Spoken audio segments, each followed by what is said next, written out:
নমস্কার বন্ধুরা, মিতা সুন্দরবন চ্যানেলে তোমাদের সবাইকে স্বাগত। তোমরা কেমন আছো? আশা করছি ভালো আছো। আমি কিন্তু একদম ভালো নেই, কেননা আমার ভিডিও একদম বসে গেছে, চলছে না, যার জন্য মন মেজাজ ভালো নেই। আর ভালোও লাগছে না যে ভিডিও বানাই। তোমরা কেউ আমার ভিডিও দেখছো না, যারা আমার ভিডিও দেখতে তারা একজনও আমার পাশে নেই, মানে পাশে নেই। তো কাদের জন্য ভিডিও বানাবো বলো? তোমরা যদি আমার ভিডিও না দেখো তাহলে ভিডিওটা কিসের জন্য, কার জন্য বানাবো? তো বলছি বন্ধুরা, তোমরা আমার পাশে থাকো, আমার সাথে থাকো, আমাকে একটু সাপোর্ট করো। তো এইটুকু করতে তোমাদের এত কেন অসুবিধা হচ্ছে বুঝতে পারছি না। আমি কিন্তু সবাইকে সবার ভিডিওয়ে লাইক কমেন্ট করি, দেখি, কিন্তু আমার ভিডিওটা কেউ দেখছে না, কী কারণে আমি বুঝতে পারছি না। কী অসুবিধা হচ্ছে সেটাও জানতে পারছি না।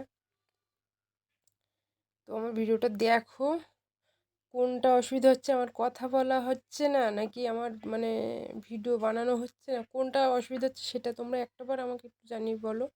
তাহলে আমি সেটা জানতে পারবো, বুঝতে পারবো, তাহলে আমি সতর্ক হব আর কি। তো একবার আমার জানাও যে কী সমস্যা। আর দেখো, আমাদের গাছে আম হয়েছে 2-4টে, যে হারে বলে এসেছিলো সে পরিমাণে আম হয়নি, 2-4টে করে প্রত্যেকটা গাছে রয়েছে। আর এই পাঁঠাটা দেখছো, এটা আমার জায়ের পাঁঠা, কালী পুজো মানসিক, তাই এখানে বেঁধে দিয়েছে আমাদের বাগানের মধ্যে। তা অনেকগুলো ছাগল এসে বিরক্ত করছে, তাই লাঠি আর ইট নিয়ে ঘুরছে, তাড়াচ্ছে আর কি। তারপরে চলে আসলাম ডিমের অমলেট করতে। সকালবেলা কি খাবো, পান্তা খাবো, কি দিয়ে, সেই জন্য ভাবছি তো কিছু নেই, তো ডিমের অমলেট করি, ডিমটাই রয়েছে। তো ডিমের অমলেট করে লঙ্কা ভেজে, আর ওই দেখো কাঁচা পেঁয়াজ নিয়ে নিয়েছি, কাঁচা পেঁয়াজ লঙ্কা আর ডিমের অমলেট দিয়ে পান্তাটা খেয়ে নেবো।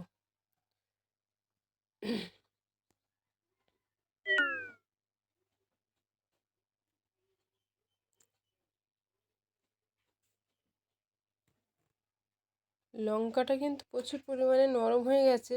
নরম হওয়ার কারণ হচ্ছে, ঢেকে আমি জল এসেছিলো কলে, জল তুলতে গিয়েছিলাম, তখন জল তুলতে গিয়ে অনেক সময় লেগে গেছে, এসে দেখি লঙ্কা আমার নরম হয়ে গেছে, তো সেটাকে গলাতে সময় লাগছে।